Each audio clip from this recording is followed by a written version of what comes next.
ഏലൂരിന്റെ കായിക സ്വപ്നങ്ങൾക്ക് പുതിയ ചിറകുകളേകാൻ മാലിന്യ കൂമ്പാരത്തിൽ നിന്നൊരു ഫുട്ബോൾ ടർഫ്. മാലിന്യം ശാസ്ത്രീയമായി സംസ്കരിച്ച് CPM ഭരിക്കുന്ന ഏലൂർ നഗരസഭ നിർമ്മിച്ച ഫുട്ബോൾ ടർഫും ചിൽഡ്രൻസ് പാർക്കും മന്ത്രി P. രാജീവ് നാടിന് സമർപ്പിച്ചു.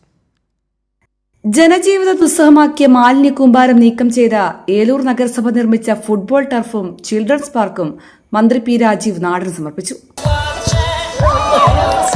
കുഴിക്കണ്ടം പ്രദേശത്തെ കുട്ടികളും മുതിർന്നവരും ഉൾപ്പെടെ പങ്കെടുത്ത ചടങ്ങിലായിരുന്നു ഏലൂരിന്റെ ആദ്യ ഫുട്ബോൾ കോർട്ടിന്റെ ഉദ്ഘാടനം. ചെയർമാൻ AD സുജിൽ അധ്യക്ഷനായി.